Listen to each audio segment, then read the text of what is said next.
Guru Dharam. When were you given this name? 81, I think. It was the first time I went to the big Kundalini summer festival, which was and is held in France, and that was when I first met Yogi Bhajan. And I asked him for the name, and that's what came up. And what meaning does it have? It means the lion who carries the Dharma of transformation. And had you already been practicing a long time before that point? As far as I remember it, I would have been practicing about 15 months, maybe 18 months. Okay. So quite a quick transformation. For me, it was a fairly kind of immediate connection. So once I found Kundalini, then I was kind of it kind of had made a deep impression on me, and I began practicing. This was late 70s, so 79, and at that time lots of people were really searching, and I didn't really consider myself one of those people, or in my circle lots of people were doing Osho stuff, or as he was then Bhagwan Sri Rajneesh, and lots of people were into Castaneda and Toltec teachings. They were the two things in my circle, but I wasn't particularly searching. But when I came across Kundalini, it was kind of like zzz. And that was through the practice you felt it was energetic, that you felt a shift? Yeah. And how did that then change your circumstances in life? Fairly radical shift in lifestyle. So basically went through a sort of a 6-month purification process of stopping smoking and drinking and that kind of partying, and getting into a yogic lifestyle and yogic diet and stuff.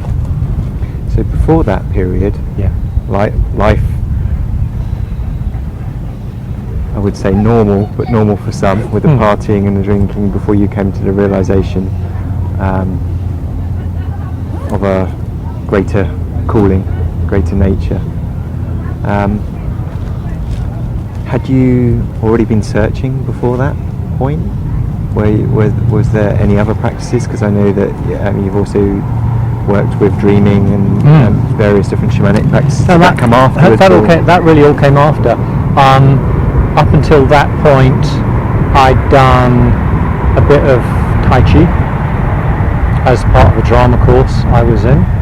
I'd done a little bit of Alexander techniques, part of the same drama course. But it was Kundalini that kind of, if you like, opened up my consciousness to that sort of transformative practice, and I've stayed with that ever since, while sometimes simultaneously studying other kinds of energetic and indigenous, usually healing forms.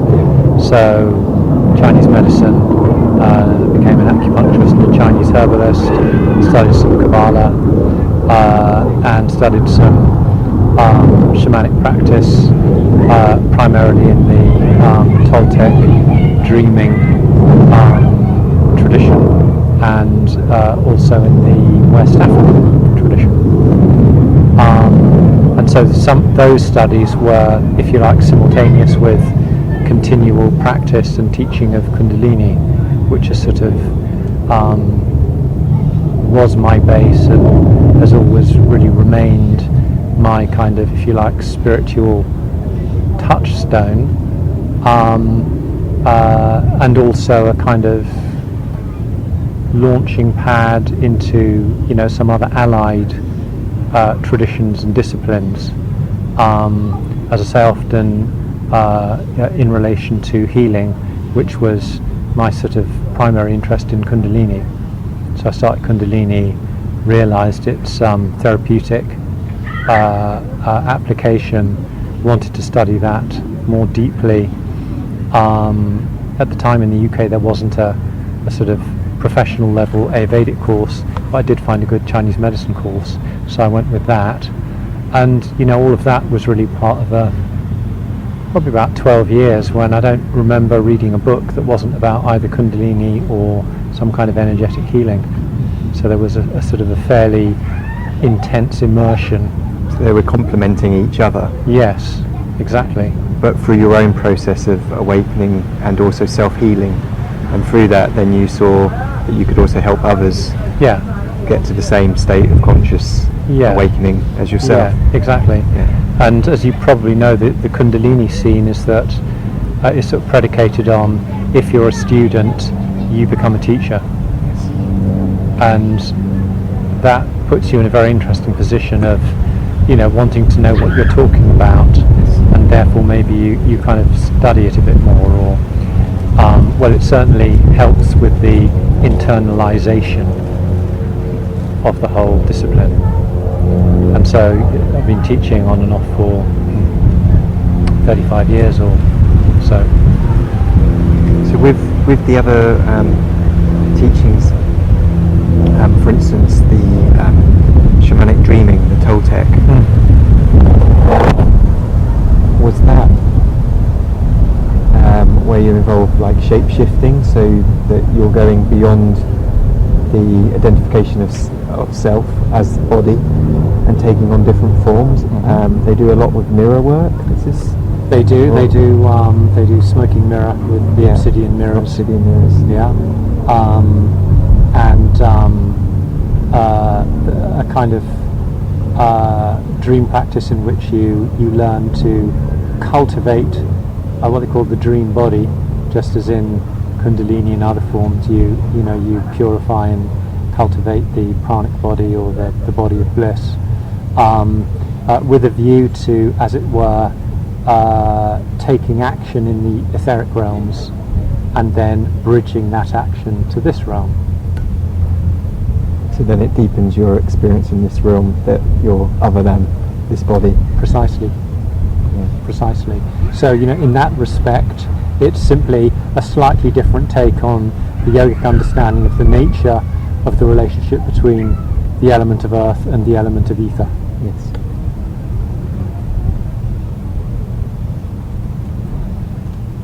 And with that practice, was it just with the obsidian mirrors? Because they also do with masks.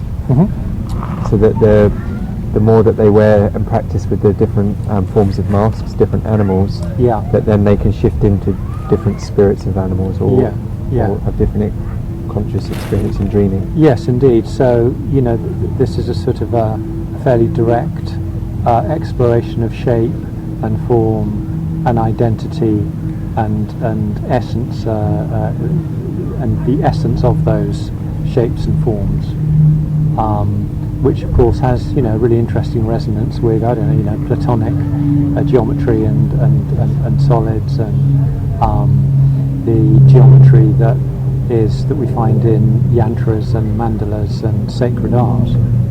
And for me, it's rather like the intersection of what are apparently disparate traditions, but where they intersect and where you see kind of commonalities. That really is the place and the point in which I really kind of resonate. It's like the manifestation in many forms. So it's just as a form of geometry, it's a fractal nature of just re-representing itself in another form. Yeah, precisely. And would the different animals that you shapeshift to with the masks also have different symbolic reference to an experience? Yes, and they'd have, if you like, they'd in effect they'd have their entire if you like, spirit narrative that gives them not only their shape and their form, but their identity, and if you like, their kind of trajectory into this realm and other realms. And in that sense it becomes, essentially again, different take on Tantra, the warp and the woof kind of thing. So then you would work with a specific animal to either release a certain trauma or to have a certain realization or connection? Yeah, precisely. So each animal identity, just like a geometric form, has an essence, and that essence has a medicine, and that medicine has an application. And so all of that kind of study led me to developing a form of Kundalini yoga therapy, in which you apply the teachings that are within Kundalini yoga, if you like, on a one-to-one, to help the person move through whatever ails them, or whatever is kind of getting in the way of their progress. And so when you're going through that process with someone, you're feeling where the blockage is, and that's intuitive to you? It is intuitive, but that intuition itself is predicated on several years of familiarity with different energetic models, whether that's the chakras or the Kundalini 10-body model, or different levels of elemental quality and so on. And to get to that stage of, obviously you're bringing in many things. You're bringing in the knowledge of the chakras and the different energetic systems, but you're also bringing in how to be empty, so that you can allow the stream of consciousness to come through, so you can heal. Precisely. But it's not from self, but from no, indeed, mind kind of energies. So yes, so it's rather like the person wearing the healing hat, if you like, learns to as best as they can connect to and embody and be that sort of silent, neutral space, and that's one energy. Then there's the energy that the person who's come for some kind of work or healing. That's the second energy. And then the third energy is whatever we want to call it, cosmic flow. Yes. It's like the top of the triangle. So there's a minus, there's a plus, and there's a neutrality, and that is the kind of ultimately becomes the key. Yes. That is the transformative force. Then it's essentially transpersonal. Yes. So through the practices of Kundalini, through the different postures, that essentially is helping the alignments of the energy to flow through the chakras, and then through that you also gain greater knowledge from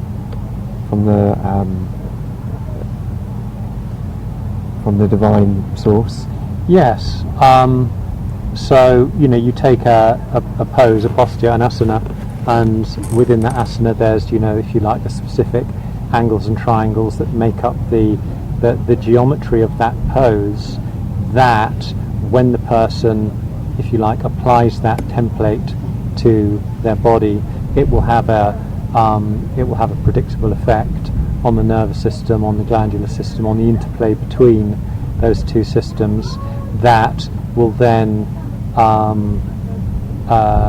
purify and heal, and therefore transform something within the person who's holding that pose. Now, that transformation may come through emotional release, it may come through a mental relaxation, it may come through a physical healing, but whichever level it comes through, it then of course affects the entire biosystem, and that represents, if you like, a contraction opening up, and kind of, if you like, opening a door of perception, so the person feels lighter, better, relieved, something good like that.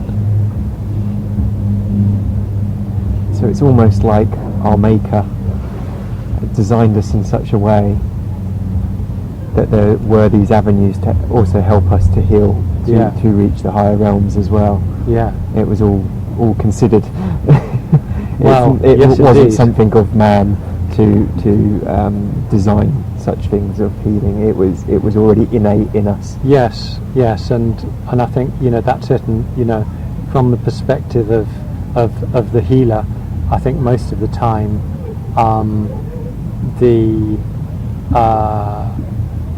the job, if you like, is to enable the person to find a point and a state of relaxation, because at that point then their own innate self-healing mechanisms and self-rejuvenating mechanisms start to work, and you do the job yourself, because that's kind of innate to the circuitry, innate to the biosystem.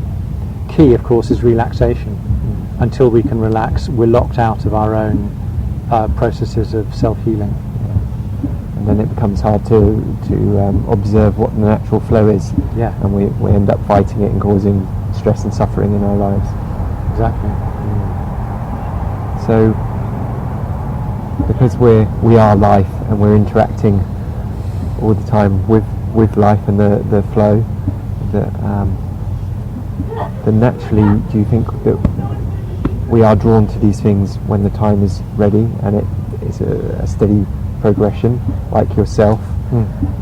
You started from a place where you started to recognise the qualities in healing. Yeah. And then it opened up from that. I'm just thinking, for those people that are new to all of this and yet they find themselves drawn to something because maybe they're suffering something in their life, or they're inquisitive. Well, I mean, the only advice I would give to people who find themselves in that kind of situation is simply to follow your star, and that star is planted firmly in your heart. Yes. And so then it takes some courage, and it is an act of faith. It's always going to be an act of faith. But if people can find that within their heart to walk the path of light, then they will find what they're seeking eventually. They will. That's almost, it's giving up. It's giving up the side of control, isn't it, to a greater power, a greater being. I think so. Yes. You still have the free will to make that choice. Yeah, you're letting go of trying to control the outcome before knowing. Yeah. And that starts to open the possibilities. I think in general, our kind of, our generation, or people with our kind of outlook, understand that. They understand that, that we need to let go of that illusion of control. And you mentioning about kind of place and time. This is a very interesting example of it, this particular place, because we've got this, really exquisitely beautiful, peaceful vibration, and people meditating and doing yoga. And I understand that just a few miles away, last week, there was another big yoga event. The Kundalini school that I'm a part of is just down the way at Ufton Court. And so, there's something about this longitude and latitude that has a particular frequency that draws to it this kind of energy. And this kind of energy, whatever we're doing here is, ultimately it's like it's a school that we all connect to, and we connect to, a teaching, a teacher, a way, and then begin our journey through, the deep dark forest kind of thing. And, for, if you like, Aquarians such as ourselves, we kind of get that is the program and that is the way forward, and it is a program that is open to all. I mean, the door is always open, but people have to have the intention and the courage and the motivation to open that door. Like, they have to go through it. We can hold the door open, kind of thing. guess there's still that choice where how much they open the door and how much they walk through it. Absolutely, and we can Bit by kind of bit. take the slow route, or we can kind of express it, depending on who we are and where we're at and how we kind of perceive the whole thing. So someone that's fully walked through the door, would that be complete trust in the unknown of allowing things to unfold? Let's say, I can talk of my personal circumstances of changing job, for instance, or leaving a job and not having a job to go to, but trusting the unfolding of, Indeed. again, following that heart space, the star, that life will give you exactly what you need to grow and blossom. Yeah, which is why there's those sorts of sayings, if you take one step toward the divine, then the divine takes 10 steps towards you. And so it's this idea, and you've identified it. It's the relationship between our known and our unknown. We're fine with the known, or what we think we know. It's just we tend to be frightened about the unknown and not to trust it and to have a relationship with it that prevents the kind of the great resource that it is from serving us. And so that relationship between our known and our unknown is absolutely key in all the teachings I've come across, whether they term themselves yogic or shamanic or magical or esoteric or whatever. They all seem to meet in the middle. They absolutely do. Yeah, I think that's the thing with taking that step and trusting. It's like what gets in the way of that is our fears, and our fears come through conditioning, whether that be through our conditioning through our family and through society. But when we start to unravel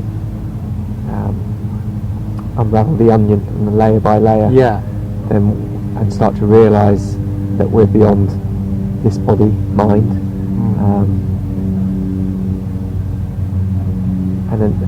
and in witnessing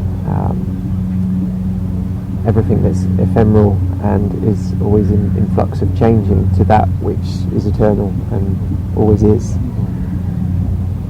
then you start to see that everything is symbiotic. Everything is life supports life. We're born in this world where we have air, where we have water. But it goes a step further, doesn't it? That consciousness is, we are life itself. So there's indeed, this direct kind of communication between the two, and it's like having that. I think some of the fear comes almost from like caveman days of we store up our food and we store up certain things. It's like a survival mechanism. And in the modern world, we store up our money so that we can live our days out. But if you're truly free, then you trust in life because life provides you everything. Yeah, so exactly. So it becomes, if you like, the infinite consciousness of the yogini, and the yogi is one that sees that has that kind of trust in the infinite, because one sees oneself as having that point of connection with infinity, with our soul, that goes beyond the finite, 70 years and 10 of this time around, which of course is essentially what we're locked into by our prevailing culture right now. But the big shift, and what I think is responsible for the great renaissance of yoga we've seen over the last 40 years or so, is the shift from Piscean age to Aquarian age. And that's a shift from a third chakra based paradigm to a fourth chakra one, so a heart chakra one. And again, that's the kind of sort of prevailing understanding of what's called the New Consciousness movement, and all of the kind of sort of shuddering that our society is going through, and this whole kind of new sociology in which so much of the old orders are just kind of breaking down, and everything is trying to, if you like, renew itself in an Aquarian model, and that's going to go on for at least another 20 or 30 years. And you said that's why people are opening up more, Very much more so. awake. Absolutely. So the ones that are being born now are much more. It's like it's new. It's kind of like new factory settings, like you get on your mobile. And then those of us who are who are like in our sort of 40s or 50s or something, then we're literally a bridge generation. So for those of us with an Aquarian perspective, it's roundabout now that we're being understood and appreciated and respected in a way that 30, 40 years ago, we were just sort of stoner hippies or whatever. We didn't really count. So it's also a process of undoing our ancestral pains and sufferings, so Very that we much can so. open up, so that our children then don't have to carry those sufferings with them, and they can then open up fully and come into the new world, Yes, indeed. where we're enlightened beings on the planet, and we can live in harmony and in synchronicity with it. Yes. So that becomes more peace and less fear. And In Kundalini Yoga, we talk about the seven generation rule, which is that, if you like, the practice has a reach of 7 generations into the future and 7 generations into the past. So you start practice, and then it's kind of like that is the, if you like, the spectrum, the field in which you're working and affecting your bloodline.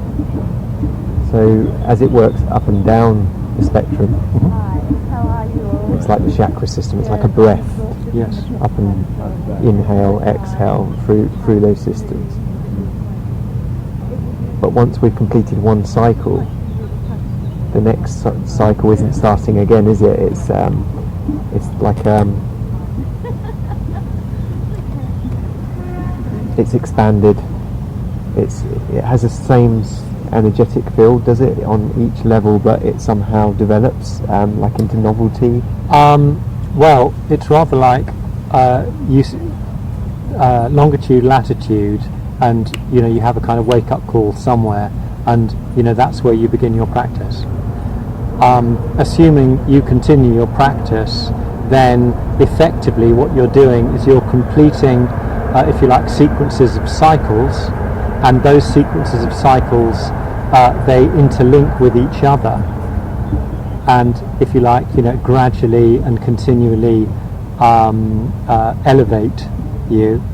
And as long as you maintain the momentum that the practice itself gives you, then those cycles, if you like, continue to affect you, a bit like what do they call that, pyramid marketing thing. Yes, yeah. It's like you get more and more of those cycles that are coexistent and giving you more momentum. So as we do this individually in our practice, also as a whole, Yes. if everyone Exactly. is practicing this, then everything starts Exactly. to Which expand of on course that. is the principle of, whether you call it laity or sangha or sangat. That's why all of these different groups work with group consciousness, because they understand the kind of geometric Yes. effect of the transformative energy, how it works. Which also then makes sense to like critical mass. Yeah. That things are building to a certain level till they get to a pivotal point, and then it becomes more the norm for the whole. Yeah. And that's why, again, it's important that these kinds of events take place and continue to take place and continue to grow, because together we create a vibration and an energy field that is very much needed. It's also interesting because for a long time asking questions of why we're here, what's going on, and trying to intellectualize with it, and actually finding that the more I went within myself, the more I had the answers to those questions. But then also interestingly, it's then again connecting back to the body and back to things, like more in the tantric perspective of actually realizing, okay, I've got this certain pain or this certain way that I do things, to then be able to correct that, to also help the whole practice of adjusting for the energy to flow. But it's interesting because one can get so caught in connecting to the higher realms, and then forget that of the earthly realms. And it's everything's about bringing that into balance, isn't it, of the two? Very much so. And Kundalini is interesting in that perspective because, as you know, I mean, traditionally yoga is a renunciate's path, and Kundalini yoga is specifically a householder's path. So, you know, the idea is that you can in a very real, practical sense, live your dharma while having one foot firmly on the earth realm, and, you know, doing your 9 to 5 or whatever your kind of business scene is. And that is, you know, not only acceptable, it's considered, if you like, an integral part of the path, so that, you know, we can do our kind of very subtle esoteric practice in the morning, and then kind of be out there in the marketplace or whatever it is in the day. So just to go over for those that are maybe not familiar with the wordings, Dharma is your life path. Yes, it's life path, but with a particular connotation of path of higher consciousness, path of truth, path of light. So it's a certain lesson that you need to learn within that life. When you live your Dharma, you will encounter whatever lessons you need to learn in your life, and hopefully, because you're approaching them with a Dharmic consciousness, you'll learn the lesson and receive the benefit of it and move on, rather than kind of hit the wall and freak out and act out. And karma is what we make as we go. Precisely. Yeah, karma is the sum total of all of the actions that we've taken, and then the reactions that are the inevitable consequence of those actions. And at some point, do you get to the level where you stop making karma? We do indeed, and you know, once there is no karma left, then the ego self is dissolved, and then there's no reason for us to be here, for ourselves, but then we can remain here in service to others, which is, you know, the vow of the bodhisattvas kind of thing. Yeah. So then you help other people to get to that freedom. Exactly, and, you know, maybe that sounds all a bit kind of lofty and highfalutin, but the ultimate beauty of the path of light is simply to be kind, to be compassionate, to be tolerant of all beings 24/7. And if we could all do that a bit more, then we'd be creating a society that would be much more kind and much more real.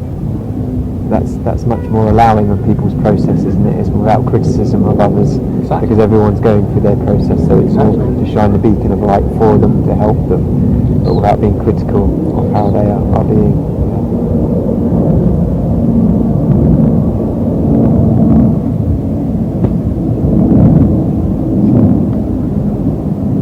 So for yourself, when was the turning point for you to have that connection to divinity, to end cycles of suffering? When did you feel that you got to that point where you were ready to be of service? Kundalini yoga is perhaps unusual in that it's kind of the modern setup of it, as taught by Yogi Bhajan, my teacher, was that, as I mentioned before, if you're a student, you're a teacher, and so he used to say, what you learn today, go out and teach tomorrow. So having, in that sense, been a self-initiated teacher for decades now. It's a role that you slowly grow into incrementally and get used to incrementally. Now, quite when that point was where I suddenly was, if you like, completely at peace with that, I'd have to think. I'd have to think about that. But certainly, being a yoga teacher is and has been an integral part of my life for a very long time, and it's there's no doubt that it's a privilege to be in that, to be in service in that way, and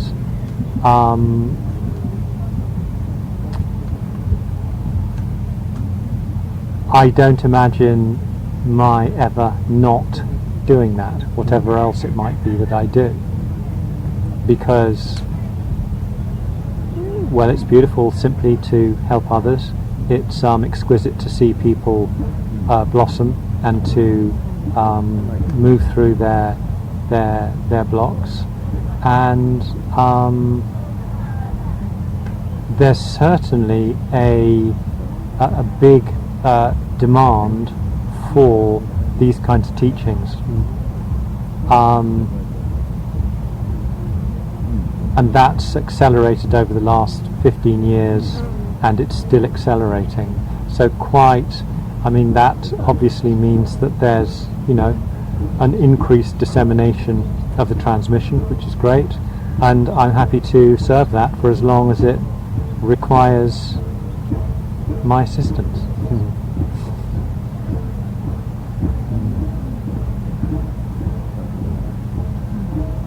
But we're all playing our part, and that's the important thing. It's the idea of community, and that everybody here, whether we think that we're the teacher or we think we're the student, whatever it is, the point about it is we're the light, and if we, the more that we can kind of, we can share that and be that with our fellow human beings. I guess that never stops, though, does it? No, it doesn't. Because for every person, it's a reflection of the other. So we can swap roles all the time, be teaching and be student. And exactly. That just changes because we're all teaching each other. Exactly. With even if someone's in ignorance of something, then they're teaching the other person patience of that, and vice versa. Yeah. It teaches. Well, we remain teachers to our students and students to our teachers, and that gives us the capacity to grow and to be humble and to be light. Bless you. Excuse me. Thank you. What would you say some of the differences are for those that aren't aware of Kundalini to other yogas? Yeah, good question. There's many forms of yoga around these days. Traditionally, there's considered to be 22 forms. Most of the yoga that's around these days is based on Hatha yoga originally, but actually, I was talking a bit about this in the class today. The basic constituents of yoga are posture, so asana,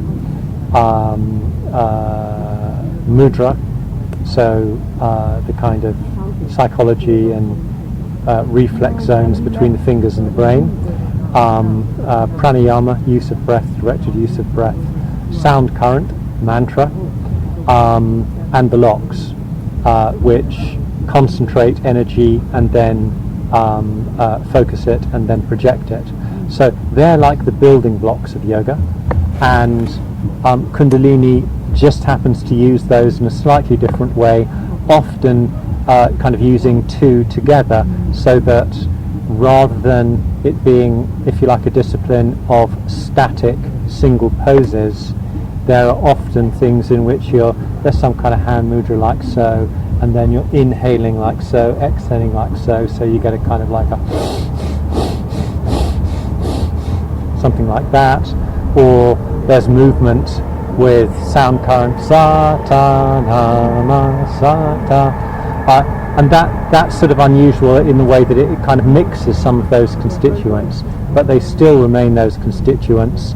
I'd advise anybody watching this to go and try 3 or 4 different forms of yoga and find one that fits, because there's such a different range of discipline and method and expression through it that you'll certainly find one that works for you. Do you think it's important to have one as a base to find which one? Or Yes. is it okay to fluctuate between many, or do you think that then doesn't give... Yeah, I think an essential part of this is finding home. Now, of course, ultimately home is within, but to have that experience usually requires following one form as your base, which is what I've also done with Kundalini. But as I've said, I've had lots of kind of interesting side tracks into allied forms, allied disciplines, because my interest is healing, and so that's what I've done. But a common analogy is digging a well. That your spiritual path is like digging a well, and then you find gold or you find water or whatever it is you're digging for. And so it's perhaps more difficult to do that if you've started to dig 5 wells. Yes. It doesn't mean you can't go and drink water or fashion the gold of another tradition and enjoy it and even be part of it. But ultimately, it's your journey, because it's your life, it's your light, it's your soul, and you finding that path that leads most directly to that within yourself is beneficial.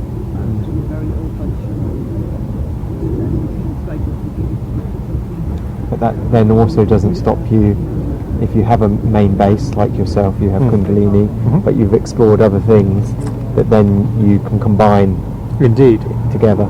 Indeed, which is exactly what I've done in this therapy training course I was telling you about. It's Kundalini is its base. Kundalini is the kind of sort of structure of it, but it brings in some different teachings of dream practice, red thread practice. Could you walk me through how that works? Yeah, so I used some different different models that would include the Oriental Meridian model and organ psychology, and then relate that to Kundalini yoga and different poses.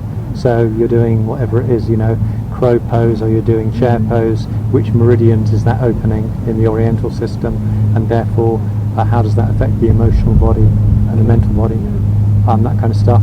Then there's a module on the kind of specific Kundalini models of 8 chakras and 10 bodies, and if you like, how they will function in health, and if they're in disharmony, what kinds of symptoms is the person going to experience. Then there's a model that's based on sacred geometry and the angles and triangles that are within the human form, what effect they have when, again, in health and in disharmony, and what kind of practices that you need to offer to get a person to shift any imbalances. We look at the mind, the sky of mind, and look at the mind as a kind of multi-dimensional instrument that connects potentially to all it is, and how to assess it in relation to different illness categories. Then we go through many common modern disharmonies and look at those in relation to the chakras, in relation to the meridian system, in relation to Kundalini models. And so we would look at, say, ADHD, PTSD, depression, life transitions, insomnia, stress, all this sort of stuff. And then we go back to the Oriental system and look at how you can use the red threads to bring back to a person, to the here and now, something that a person feels they've lost in terms of a quality of appreciation of life, appreciation of themselves, a sensation that they can succeed, that they can be whatever it is, and so on. So that's that's what I do quite a lot of these days, teach yoga therapy. With these things like depression and stresses, don't they occur because of the mind, being caught in the mind? Well, we can certainly look at pretty much everything as being a projection of the mind, and one that is either, if you like, favourable or unfavourable for the person's general well-being, and that would be a fairly kind of standard yogic perspective on it. And that's all well and good, but then what we need to do is to, if you like, try and identify with the person what particular construct it is that they have and where it comes from, that makes them think in a certain kind of a way, makes them have a certain kind of an attitude. Because that then releases certain chemicals that affects the body. Precisely. And causes them to have the depression. Exactly. Exactly.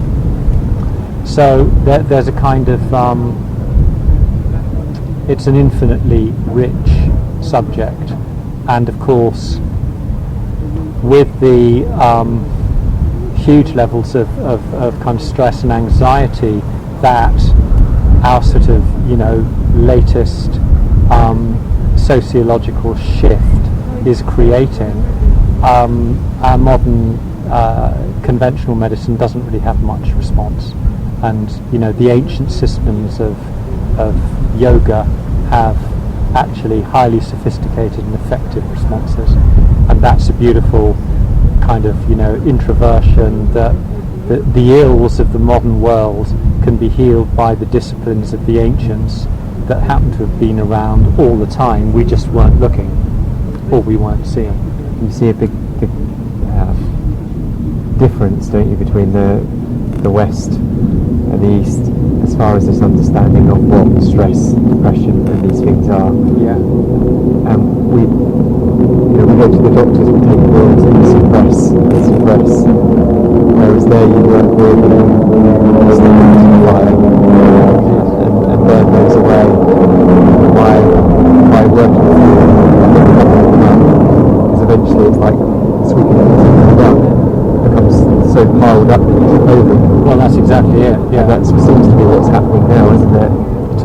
In the West, and now they're talking of offering more and more funding towards things like mental health without having a true understanding of it. Yeah. Again, we do a lot more studying of various different therapies and psychotherapies to help with these things. But it seems again to be going at an angle through the mind and through those things. And is there a way of combining? Ultimately, yes, and that's where it's going.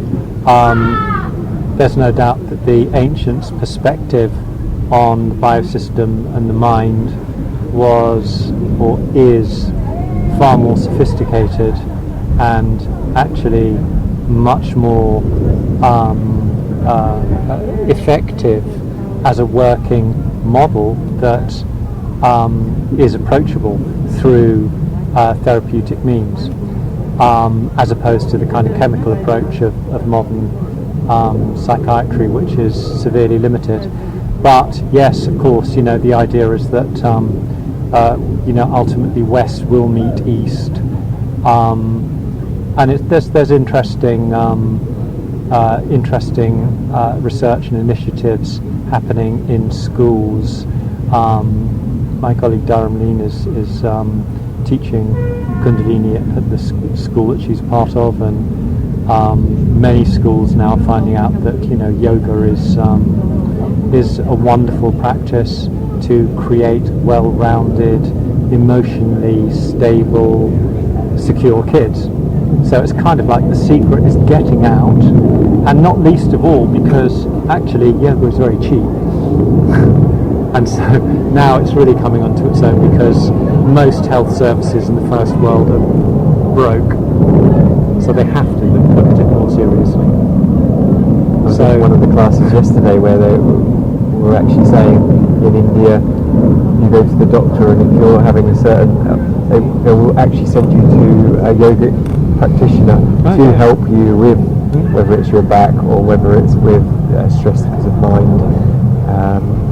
That you're caught up with a certain way of thinking to free many ailments, and I think that's such a wonderful thing. I think so too, and this is the way it's going, and it's going to be, well, I think we're going to be very busy with all of that sort of stuff, which is great. Thank you very much. It's a pleasure. Very nice to talk to you, Travis. Thank you. So for anyone wanting to find out more information about Kundalini, classes, how to start to learn? Very good. You can check out the International School of Kundalini Yoga. The website is i-sky.net, or you can check the kundalinimedicine.com website, and between the two of those you'll have lots of information around getting into Kundalini Yoga as a practice, or to become a teacher, or to become a Kundalini Yoga therapist. Sat Nam. Thank you.